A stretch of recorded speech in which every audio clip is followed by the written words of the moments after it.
When did we decide we needed to name ourselves the Nine Patch Quilt It Collective? was I don't think it was early. before the first sampler. Well, it was during the first Yeah. sampler, right? It sounds Mhm. like, Has to be. which is funny in and of itself because most samplers, like the group doesn't have a name for itself, but we're Right? like, yeah, we need a name. we Yeah. need an identity. Hey y'all, I'm Emily, an almost lifelong quilter with a lot of stories to tell.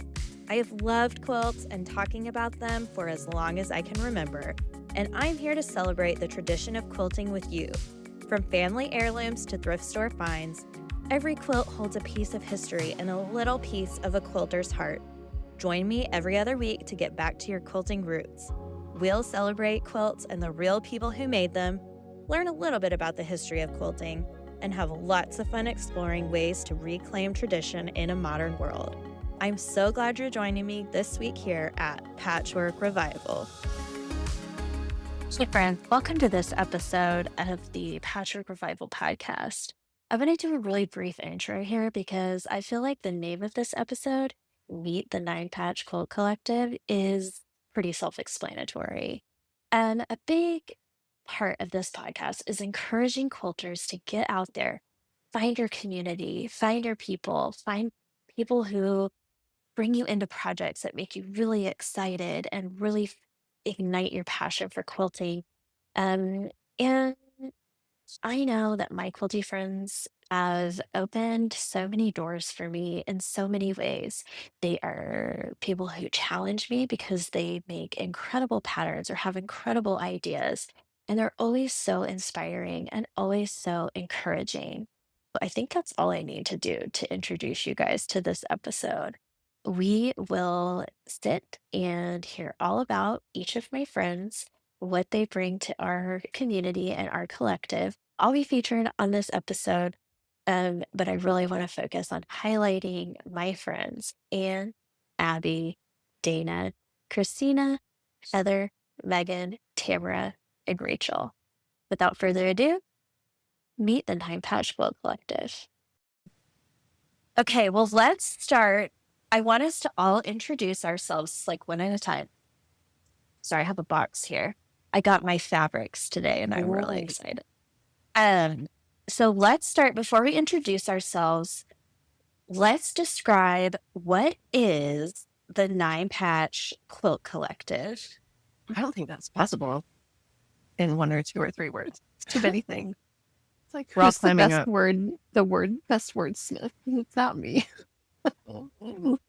Christina doesn't have enough No. words to describe it. We started designing the Sweater Weather Sampler, but it's become much more than I that. feel like we're right? very intentional with the community that we wanted to build, where Okay. we've seen other samplers that are very like, here's our patterns and that's it. And we wanted to be more involved in the process and build the community. I was just going to say that because community is really important to us when we do the sampler, but also we are now aware of everything that's going on in our lives and we share about the ups and downs of everyday life too. It's more than just quilting. Way more than quilting. This is like, Yeah. it's funny how, like, some of you I haven't even met in real life, which kills me. I can't believe that's the case, but it's true. Like, lots of us haven't even met, but you are truly like my dearest, closest friends. Like, there's nothing that I wouldn't share. There's nothing that isn't safe to share within the group, and we cheer each other on no matter what, all day, every day. Like, you're my touchstone to like get back to what I don't know what I want to make of my life when I'm at my job or, not doing what I would like to be doing. It's peeking in and touching base with all of you that grounds me and brings me back to that intentional part of my life that I love. So it is like it's an intentional community here too, because we are so, Yeah. we're all so supportive and loving of one Mhm. another. I think Which that's is kind of the what we perfect wanna way to put spread. it. It feels like a really safe space. Yeah. I feel like I could share and do share pretty much anything and everything and have never felt judged. And so I feel like that's pretty special. I think that radiates out into Yeah. the sampler too, because when that is the kind of community that we want, like the kind of relationship that we have with each other is what we want to kind of radiate out into the world a little bit too, and kind of create a safe corner of the quilty world where anything you do is fine, and we're supportive and try it, and if it sucks, it's fine. I love that. It does kind of reflect what we're trying to do with our little corner. I think it's so funny because I'm just thinking about, I feel like that's why we get so hype when someone doesn't respect, like in the community or in the sampler, like doesn't respect, like just be nice, man. Just be nice. Like we just get so like protective almost, you know what I mean? Like Totally. if there is someone like being the quilt police or whatever, like we're just like, come on, play nice. Yeah, play nice. What I love too, and it sounds really cheesy when we start trying to describe it or talk about it, because it's like it sounds like a fairy tale that there's 9 of us, we're all women, which, let's be honest, like it's hard sometimes to get along with more than like one other person in general, much less 8 other people. And then we're all women, which can be tricky in a professional setting, particularly for me personally. That's what I've experienced. But I've never once thought like, oh, so and so is just being so catty or so petty or whatever. Like, I literally have never once thought that. And we've been doing this since 2023, like early, like spring 2023. That's a long time. Yeah. And I can't remember, when did we decide we needed to name ourselves the Nine Patch Quilt Collective? It was, I it was early. before the first sampler. Well, it was during the first sampler, right? It's like Has to be. Yeah, because I Yeah, it remember must when have been. Megan made the logo, and we had it for the first year. Yeah. That's what I was trying to think back to. Yeah, I think we had that the first sampler. Yeah, and of course we went with Nine Patch because why? Like, how could we not? There's 9 of us. Which is funny in and of itself because most samplers, like the group doesn't have a name for itself, but we're Right? like, yeah, we need a name. we need Yeah. an identity. Yes. As a group, we need a I name. think just listing all ourselves individually was I just, love- it was a lot. Like we're Oh, just yeah. gonna come up with one collective name for ourselves. And then No, we I even love abbreviated it. that. Yeah, 9 I know. PQT. I love, Dana, that you could just rattle that off because I'm always like 9QP. I mean 9. Me too. I always want to do an N instead of the 9, and I'm like, no, that's not right. That's not it. I'm doing it wrong. Yeah, like it is right, but it's wrong. Yeah, I have a hard time with it. So can we just go around and do like a round robin introduction? It's kind of like an icebreaker thing, but you know, we all know each other, but I think y'all are so amazing. I want all of the Patchwork Revival listeners to know who you all are. So maybe we could go around and say who you are, maybe where you're from, and instead of a fun fact, because I never have fun facts about myself, maybe share what you're working on right now, like in the studio or I think What do you y'all think? are my fun fact. fun fact, I'm part of the Nine I Patch know, Quilt right? But like Collective, people, so like you were talking about earlier, you know, it's hard to get along with other groups of people. But like Dana was saying, a lot of us have never even met in person. And some of my friends are like, I just can't believe that you guys are still going strong. There's 9 of you. You're all creative, but you're not stepping on each other's toes. You're always celebrating each other. Like my, I have a little group. We're called the Breakfast Club, even though we don't get breakfast together anymore because now we all work. But anyway, long story, super longer. They're always like, creative people naturally want to like do better than someone else, or like, oh, I'm gonna make that, but I'm gonna make it better, or I'm gonna design that, but I'm gonna design it better. And I don't feel that at all with any of you. I feel like we're all doing 9 completely different things, but then we all bring the individuality that we all have. We bring it all together for this one big thing every year. And I think that's what makes it so great, is that we are all 9 completely different people, completely different aesthetics, desires, likes, whatever. And I think that's just what makes it so cool. So y'all are my fun fact. Well, since you shared a fun fact, Anne, why don't you start? Tell us, who are you? Where are you from? Etc. My name is Anne, and I am Crafty Moose Quilts. I have been quilting since 2011. My story revolves around medical issues, if you can believe it. It kind of brought my professional life to a standstill, and I ended up picking up quilting. Really strange transition, but here we are.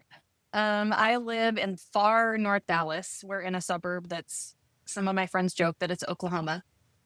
It's not Oklahoma. I'm technically still in Texas. How insulting.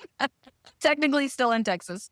And I am currently working on, I have 2 pattern releases coming up. One of them is kind of a woodsy, rustic kind of look. And the other one is kind of sawtooth star based, sort of. And I'm really excited about both of them because they're very different than any of the other things I've ever designed. Good. I can't wait for you to share it with us all who are behind the scenes in your NPQC gang. Okay. I'm just going to call on people like a teacher. Okay. Let's have Dana hit us with Okay. it, Dana. I'm Dana. Hope you did your homework, Dana. Well, I didn't, but it's fine. I live in Salt Lake City, but part of the time. And then part of the time I live in Idaho, where I hope to live all the time eventually. It's kind of my little happy place.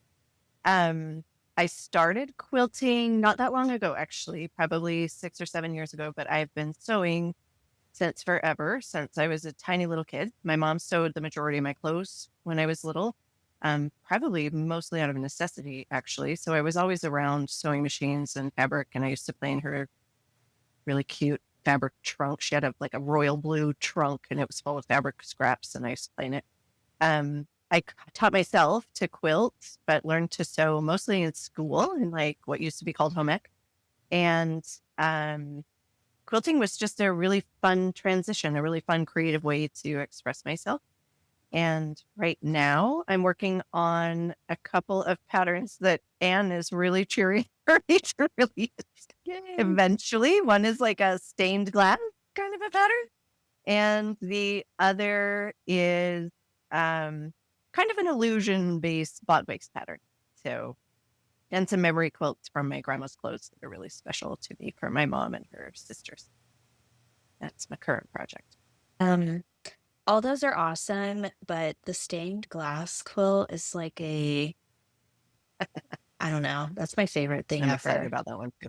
I'm going to be really hacked off if that thing doesn't like come out of the closet It's soon, going to. please. I want to see It's it. So wildly cool. Like, you know how people sometimes they'll hold their quilt tops up outside, and when the light comes through it, where the seams are pressed to one side, it looks like stained glass. And I'm like, every time I see one of those, I'm like, oh, you just wait. You wait until you see what Dana is making. Y'all are the best cheerleaders. You just thought this was stained Yeah. glass. It's really cool. It's so neat. Megan, Present. hey, tell us, go on. Yes, I am Megan. I am the troop leader over at Quilt Scouts. It's our online membership. So I've been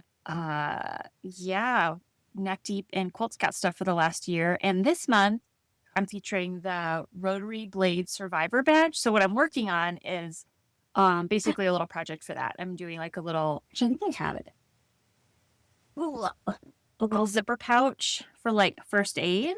So I'm doing like a tutorial for that, and then like curating some kits and stuff. So every month is kind of like a new theme, and that's going to be next month's theme. So we're focusing on rotary blade safety and sewing safety. And I just thought that'd be like a fun opportunity to do a zipper tutorial. We've had some members asking like how to do zippers for quilted bags and things. So just figured that would be a good opportunity to highlight that and do a little tutorial for them. And yeah, and then writing my Sweater Weather Sampler block pattern. I still have to write that. Oh, that old thing. It'll be fun. It's fine. Christina, you want to tell us about yourself and your Sure. life? I'm Christina of Cream City Studio Quilts, And I am from Cedarburg, Wisconsin, which is just north of Milwaukee. I am a high school math teacher by day and quilter by nights and weekends, I guess, and summer. Right now, all right. It's like I immediately forgot what I was supposed to do. I am working on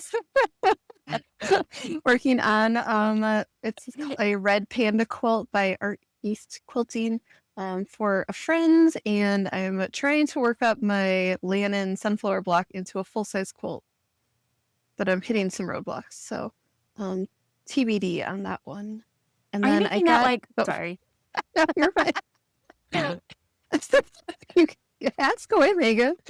Are you? I can't remember. Are you making that like a larger scale, like one big block? No, I full have that size? repeating. That's You're the same repeating. Okay, I couldn't size. remember Yeah. what you were doing with that. That's cool. Although a huge sunflower would be cool. Now I'm like, That's what I was thinking. Yeah, I couldn't remember how you were backing that up in a full quilt. yeah, I got into quilting in, I don't know, like around 2018. I wanted to make a quilt for my daughter. And I'm self-taught, but my grandma did teach me how to like sew back in the day. So, all right. Did I cover everything? I think I did. Great. Yeah, A+. Teach. You did great. Who wants to go next? Abby, you want to go? Heather, go Heather. We can't hear you. Heather. I'm You're Heather back. from Yeah. Hector and I started quilting a very long time How ago. cute. My nan, she has been quilting, and her mom was a quilter, and I think her mom was even a quilter. So we have like a long history of quilters. But yeah, my nan taught me, and she's really cool because she does like, let's see. I am originally from Indiana, and my husband and I moved out to near Eugene, Oregon, 10 years ago, I think. I think it's been like 10 years or maybe 7, one of those, 7 or 10 years. And we moved out here for the like outdoor scene, lots of hiking, lots of waterfalls and rivers. And so a lot of my quilt designs are inspired by nature. So that's just kind of my vibe. I like doing that.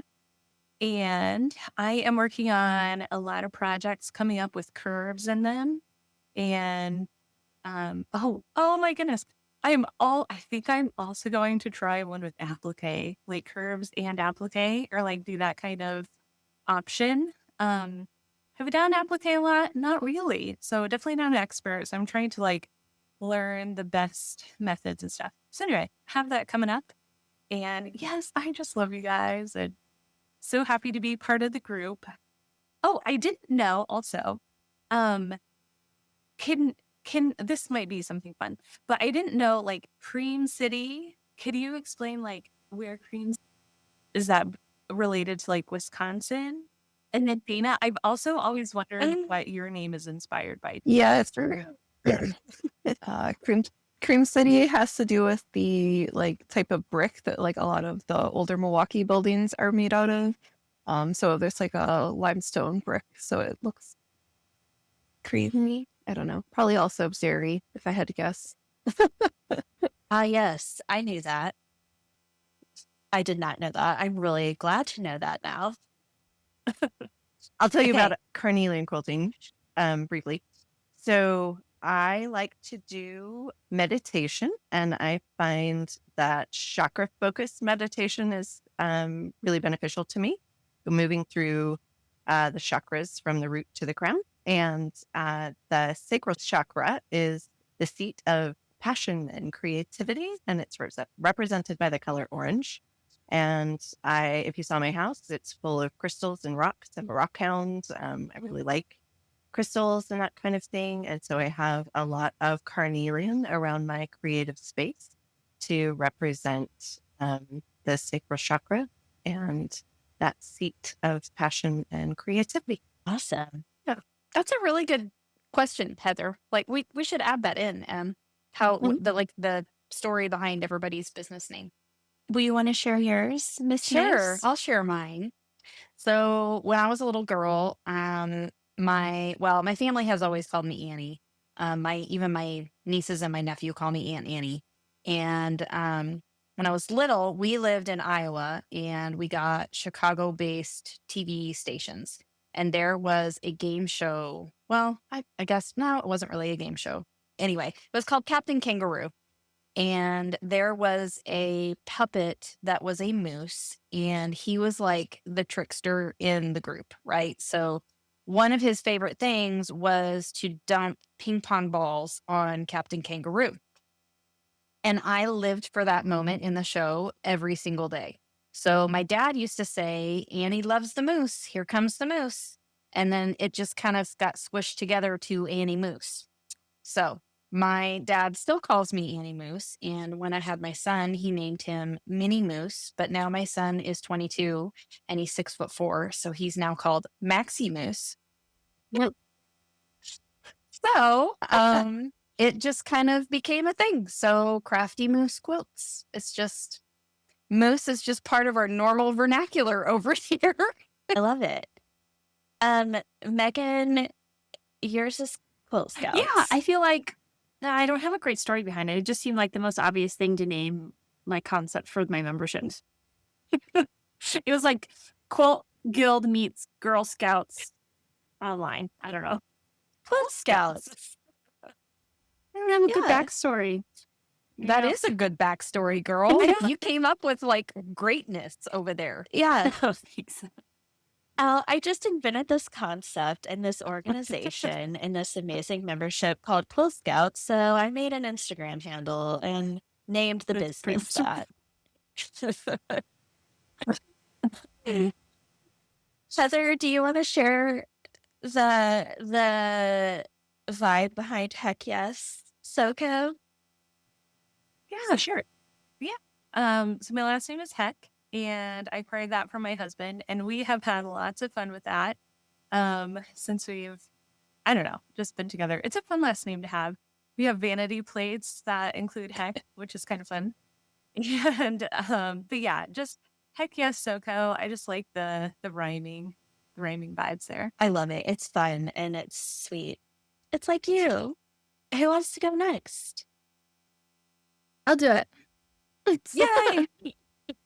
I am Rachel. I live in Minneapolis, Minnesota. Always lived in Minnesota. That's not true. My husband and I lived in California for a brief stint, Northern California, and loved it. Just like Heather was saying, for all the outdoor access. We were really close to Oregon. It's gorgeous out there. But Minnesota is home. And we now live like right outside of downtown Minneapolis. So I'm a little bit city and a little bit woodsy mountain, I guess. My name, So Joyful Studio. Let's see. I think I've been called that since like maybe I did that in 2020 or so, something like that. And it's just because joy is a core value of mine. Is super important to me to hold on to joy. So you guys probably all know about me, I guess. Yeah. And then So Joyful Studio just sounded kind of like, that kind of rolls off your tongue, except not, it's kind of jumbly, but it's a cutesy little name. And I started the business by making sewing patterns actually that were not for quilts. I hadn't started quilting when I started this business. So my first one was for a baby swaddle because my nephew was born and I wanted to make him one. So I've always kind of had that mindset of like, I can figure out how to make this thing, And so I made a pattern for it. And that's how this whole thing started. And then I made my first quilt in 2020 and the rest is history. But I learned sewing from my mom. I was homeschooled when I was little. And so she taught us all sorts of different crafts like crocheting and sewing and those types of things. What's the other thing we're supposed to say? What are we working on? What you working on? That's something. Oh, well, I am having twins at the end of the summer. And so, yeah, I actually just released a pattern in April and I am only doing sweater weather for the rest of the year. So it feels, I'm like kind of in a hiatus. All I'm doing right now is sewing. Like I just got a little sneak peek at an upcoming pattern from Heather that I'm going to be using to make a couple of baby quilts for my boys that are on the way. And so I just started picking fabrics for that. I just picked my fabric palette for sweater weather. It's just like fun sewing now. I have lots of friends that are having babies, so I have a lot of other little projects like that to make this summer. So it feels really good. It's going to be slow for Sew Joyful Studio probably for the next year or so, but very full of fun projects. Yes. And joy. It's going to be so joyful. Yes. Yeah. How funny. Okay, Abby, Tamara. It doesn't matter. I can go next. Okay, I'm Abby, and I live outside of Madison, Wisconsin. I don't know if we're doing fun facts, but my fun fact is that I have 4 children, which is a lot of children. And let's see, I started learning how to sew when I was really little. My grandma is a quilter, and so is my mom. And so like my grandma would let me sit on her lap and like as a toddler and like help guide the fabric through the sewing machine. And then whenever the seam ended, I had like the little clippers and I got to clip the threads, which was a really big deal. And so that was like the big thing when I went to grandma's house. I got to help her sew. And then as I got older, I got to do more than just clip the threads. But it was a good place to start. And then so yeah, she ended up teaching me to sew and teaching me to quilt. And then I didn't really do a whole lot with it when I was in, like, I did it with her up until I went to college. And then during college, I didn't really have time for sewing. But then after college, I kind of started to get back into it when, like, my friends started having babies and I wanted to make baby quilts. And then I started having babies and I wanted to make them baby quilts. And then, yeah, it just kind of kept building from there. And then I dabbled in a lot of different like arts and crafts. So my business name came about because I didn't want to be stuck with just one craft in my name of my business. And so I decided on this like play on my name. So my middle name is May, which is Mae. And I thought that it was so clever to say Abby Made, because everything that I do is something that I made, but like I didn't want to be stuck on just sewing. And so if I ever decide to go off and like do stained glass or something, I'm still good. I still got my business name. I'm covered covered. for whatever I choose to do. And then as far as what I'm working on, I'm always working on a lot, but I can't often share very much about what I'm working on. I'm designing fabric, which is really exciting. And so I'm working on a new fabric collection. And then I just released a pattern, and I don't have any plans to release another big quilt pattern anytime soon, but I'm hoping to get some little quilt blocks out. I've been designing a bunch of cute little animals and like random things for random purposes. Like I don't actually set out to design animal blocks. It's just like my kids want an animal block and then I design it. And then I'm like, I should just make it a pattern. So I'm working on actually getting some of those out the door because I have this really bad habit of like showing Instagram something that I don't have a pattern for that I just made for fun. And then like I get to answer all the questions about when is this pattern coming. And so I really need to stop. I need to not show anything that isn't actually a pattern. So I'm working on that. But I'm trying to catch up with all the things that I accidentally showed and didn't have a pattern for. Give the people what they want. But anyways, it just takes a little while. It takes a while to write patterns, guys. This is not a quick process. Yeah, it takes me, I feel like I'm defective. It takes me a very, very, very long time. It takes a But while. It is it's fun. fun. And so, yeah, I'm just trying to take Yeah. it. I'm between big deadlines right now, which I'm grateful for. So I'm like trying to get some of these little projects out the door, which is nice. And hang out with my kids because it's almost summertime. Good. Yeah, summer's coming and then it will be sweater weather. Cam, are you ready? Before you go to bed, before you into Well, I'm Tamara, and my business is called Heartwarming Veil Studio.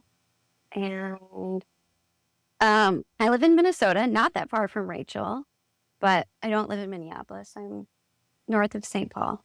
And I am currently working on, well, I just released a new pattern yesterday called Folk Fables. And I'm working on a new pattern called Mary Golden. And that'll come out this summer. And trying to get my sweater weather block together. One of these days, you guys. What else? Oh, I started quilting in 2009. And I didn't have a grandma that sewed. I didn't really have a mom that sewed. It was all just trial and error in my attempt for storytelling, honestly, and a way to articulate what was in my heart. So that's the way it's been and continues to be. What else did you want us to talk about? Whatever you want. You already covered Oh. everything in very few words. You're very efficient. Not Tamara. usually. I really love your Folk Fables quilt. I feel like it would be such a great beginner quilt or quilt to do with someone, like a teaching quilt. So Thank you. I think it's so, I Thank love you. It is really quick to sew, and it's a great pattern for beginners. Oh, my name. My name is, well, you guys know I've lost a lot of babies, and the last one, her name was Remy Vale. And so I decided that naming my business Remy Vale Studio was a really beautiful way to commemorate all of my babies that are no longer on this earth, but as a way to kind of send them out into the world. So that's where the name came from. Tam, where did Remy, the name Remy, come from? Was that just a name that you and Mike really loved? So Remy was just a name that we really loved. We named all of our babies, so 5 of them. And the first one was named after my grandma. Her full name was Pansy Violet Rose. So we named our first baby Violet. Yeah. And then we loved Remy, and Mike's middle name is Vale. So, Oh, yeah. got it. So that's where Remy Vale. So her full name was actually Remy Violet Vale. Yeah. Okay. Yeah. Love that. So That's all I got for you. I was just wondering to myself if I should do something like this, but I feel like my listeners know who I am. Not if it's the first time somebody is tuning in. Yeah, okay. Yeah, I think we could have some new listeners from specifically sweater weather, maybe. And I'd like to hear about your name too. Well, I guess. Go listen to episode you- 1, folks. So I'm Emily. I'm from Texas. I live in Texas. I've lived here my whole life except for 4 years when I lived in Kentucky. I am a physician. I'm an anesthesiologist by day. And then I have just always quilted. I learned to quilt when I was a little kid from my mama. She's my paternal grandmother, and I just loved her. I want to be exactly like her when I grow up. So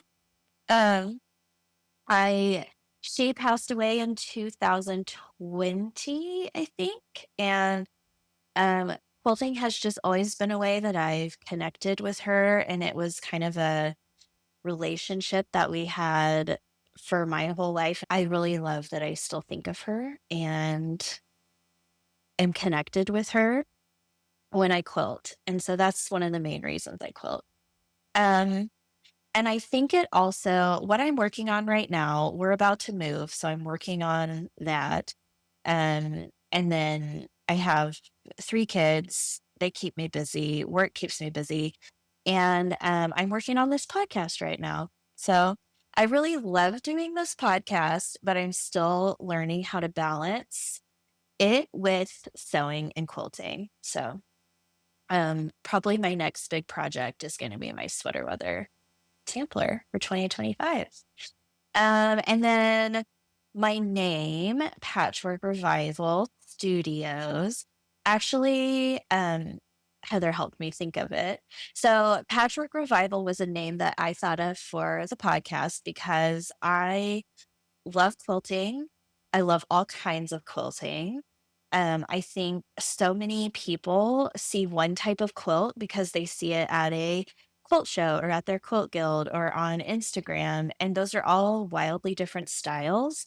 But at the end of the day, it's all based on this simple foundational unit called patchwork. And I love that. I love that we all come from that like similar kind of common foundation, no matter where we end up. And so my mission is to share quilting with people, and I want to focus on history as I know it. I'm just an amateur. I'm not a scholar, but I love learning and researching and looking things up, and I love sharing what I find out. And then I also really value my quilting legacy, and I've tried to be very intentional with how I pass on my quilting legacy to others. And I feel like all of us are doing that in some way or another when we sew or make a quilt. And so I want to highlight other people's stories. I've had some of y'all on the pod before. Anne came and talked to me with her mom, Judy, and it was like the best. It was the best episode. And um, in some ways, I'm like, I would give anything to be able to go talk to my mama and record her story. And so I don't know. I feel like I want to do that for other people. So I try to do some episodes like that as I can.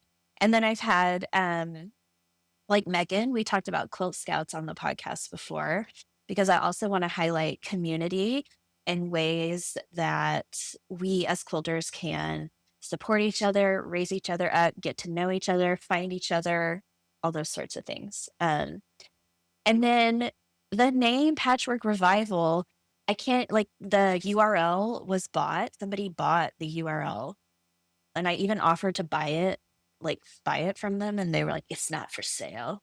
But there's like no website if you go to patchworkrevival.com. So I was like, well, what am I gonna do?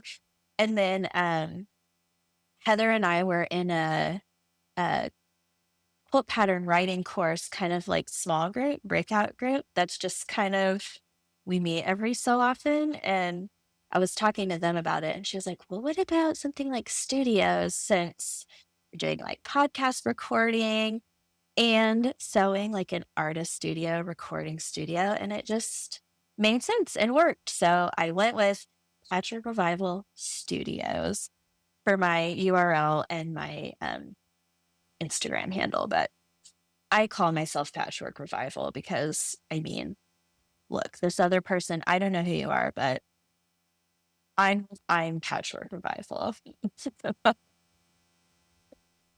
So, um, I feel like that's a great introduction to all of us.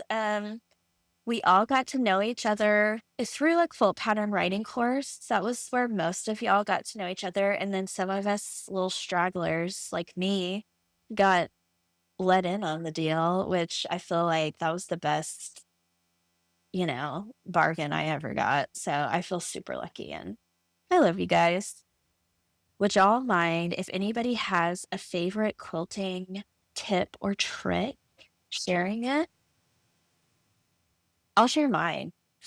I tried to think outside the box, and my favorite quilting tip or trick is if you buy a pattern and you're working on a pattern, I personally like to print PDFs. I download them and I print them because I like to have them in my hand. I'm really into analog things. And if there's multiple sizes, there's different columns in the cutting chart or whatever. I like to use like a washi tape and outline the fabric requirements that I need and the column of the cutting. So that way my eye just goes right there, because I have cut the wrong stuff for the wrong size before, and I really don't like myself when I do that.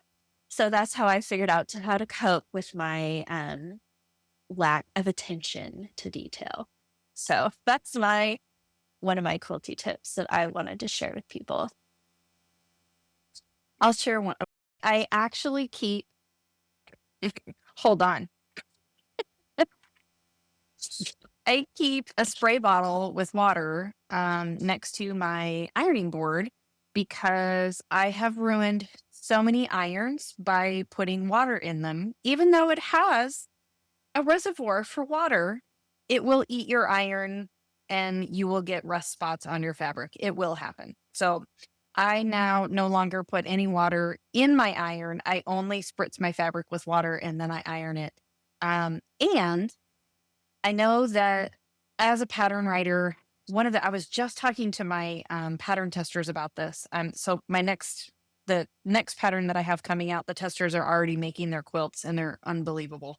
But some of the strips that I have cut from with the fabric, you have to use, I recommend that you use the entire strip, which means the fold of the fabric will have to be pressed open so that you can get a good cut out of that piece as well. And sometimes people will starch that to the nth degree just so that they can get the crease out, but you don't have to do that. You just spritz that sucker with water and use your iron on it, and that crease is going to come right out. So that's my tip. I just did the very thing today with the spray bottle. Straight from the mouth of a professional quilter, folks. I have a tip. I really like saving time cutting. And so if I can, I'll cut multiple. Like if I know there's going to be like, you need to cut like 4 with the fabric strips, I fold it so that I can like cut all the strips at the same time. In a similar vein, if you're making a pattern that has like mix and match fat quarters, directions for that, if you have a new brush rotary blade, you can get like 8 or 9 like stacks of fabric cut, and then you really only have to cut one time, and it's a big time saver. But the big thing there is just like a fresh rotary blade is key. Just sounds like a way to earn Megan's badge. I don't know. No, get a cutting dangerous. glove, folks, please. Like a level 9 cutting glove. Just get it. Chainmail for your hand, just in case. I guess my biggest thing is I love a magnetic seam guide, which seems really basic, but it keeps my seams very even. So that's all I got. I've actually been wanting to try one of those, Christina, because I have a foot, like a presser foot. But I'm like, I wonder, like sometimes it doesn't have like the flange on it. It's just literally like the measurement. And sometimes if I'm like, I can get a little wild. So, I want to try one too. I've thought about that. For my sewing machine, my wanna try 1/4-inch it. foot had like a little, I don't know, like piece of metal that came off. I actually like unscrewed that and took it off, and then I have my magnetic seam guide sitting against my foot. I don't even have to think about it. It's probably cheating, but whatever. It's not cheating. I'm trying to think of a tip. I'm like looking around my room trying to think what I can talk about. Hold on. My tip is join Quilt Scouts, because every month you're going to find something cool to do with your quilts or with quilting. I'm not even kidding. I'm not trying to be even a smarty pants when I say that. Like, Pro tip: join Quilt Scouts. I'll go. My tip is that when you're cutting your fabric, if you sort the scraps right away, it is better and you'll use them. You're more likely to use them. So I have all of my scraps sorted by color. And I find that when they're all sorted, like when I sort them right away and then they're all sorted, then like when I have projects like little blocks like this kind of stuff, I'm much more likely to go actually use my scraps instead of just have them and like use them as decor. If they're already sorted and ready to go, then like it makes it a lot easier. And I also, so like I have bins for each like color. So like, I mean, there's only like 6 bins, so not all the colors, but like yellow, green, blue, like major color categories. And on one side of the bin, I put the patterned fabric in that category. And on the other side, like 2 stacks next to each other. On the other side, I put the solid. And so that is like another time saver for me, is that like when I'm doing a scrappy project, I usually know if I want to use solids or prints for it. And so that saves me steps too. And don't save tiny scraps is my other tip. Like if it's not big enough that you can like feasibly, and I'm like, I save like probably down to like 2.5-inch squares. But like if it's tiny, tiny. Like, just let that go, and like it will free up space in your sewing room and in your brain, and like it's okay. It's okay. That was going to be my question for you, is how big are your scraps? Because you said they're folded, right? So you have big Well, enough I mean, pieces that they like can actually be some of folded. them can be folded, some of them cannot be folded, but they're on 2 different stacks. So, Okay. but I do keep really little scraps that I'm trying to go up in size as far as like what I consider a usable scrap, because like it's super annoying to have like a 1.5-inch square. Like that, you have to have such a specific use for that later. Like I need to let that go.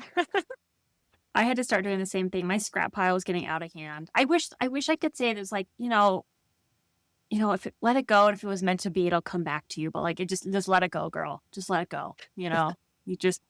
Here's the tip: you can recycle your fabric. Actually, I have a recycling bag that I keep under my cutting table and it just makes letting it go a little bit easier, because then I know it's getting recycled and like not just sort of. I just have to make a comment about this because I am crazy lady about saving all the little scraps of fabric. Like I get so stressed out if I'm like gonna cut a width of fabric strip and then I know I'm not gonna use the end, whatever. So no matter what, like I keep like the threads that I trim off of things. I have a basket.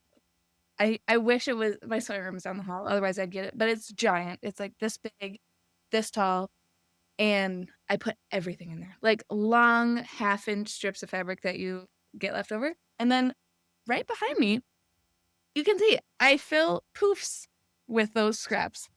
And you can save them, but I do think at some point it's unhealthy to be me, and you do just like have to let go of threads. Like it's okay to just throw away threads. Yeah, let the thread shards move on. Go. So as an add-on to like the scraps and what to do with them, like when you're cutting widths of fabric and you end up with like a width of fabric at the end of all your cuts that's like an annoyingly skinny piece, but it's like you still cute because you can still see the pattern or whatever.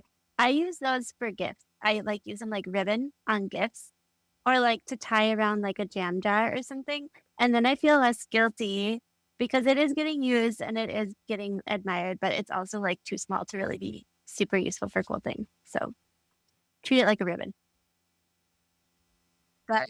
That's helpful for I will me, say, Abby. like my unit of measurement that I hold on to is 2.5-inch squares. And the reason for that is my very first pattern, my Linden's Joy pattern, I built it around people who have squares sitting around. So the entire thing uses 2.5-inch squares. So that is my unit of measurement. If it's smaller than that, I'm like, I don't have a use for this. It doesn't fit in the Linden's Joy pattern, so it has to go. Okay, I have a tip for the quilt labels per Anne's request. It was a good idea. So I like to do when I'm making I like to hand embroider quilt labels. I don't know why I necessarily started doing that. I think because I like grew up learning how to cross stitch and like some embroidery. So when I had to make my first quilt label, embroidering was just like the first thing I thought of. And I've just always done that ever since. But I like to create labels on like Canva or any type of like, I don't know, word processor. And then you can transfer them onto your fabric with contact paper. Is it called contact paper? What is it called? Charcoal paper. But one of my favorite things to do too is using that same method. So you just like lay the fabric, the charcoal paper, and then like your printed design on top of it, and you can just trace the paper, and then it transfers that onto the fabric. But you can do that with handwriting. So like if you want to capture someone's handwriting, which I did this for a memory quilt for my dad. I did a memory quilt with his dad's shirts. And I wrote I got a copy of his name, Orville, and got it in his handwriting on the quilt, and I was able to hand embroider it. So that was kind of cool. Oh, handwriting. Give us a It's tip. not really a tip. It would just made me think of I was thinking of something that I would want to tell someone that was starting to quilt, and I think it is, do not forget the joy in the process. So many times I think like in life we get like all caught up in everything, and it's really easy to like want to be done and all the things, but I think part of why we all love quilting is the process of quilting. So it's more of a reminder than a tip. That's a great tip. It's like remember the joy, remember the why. Yeah.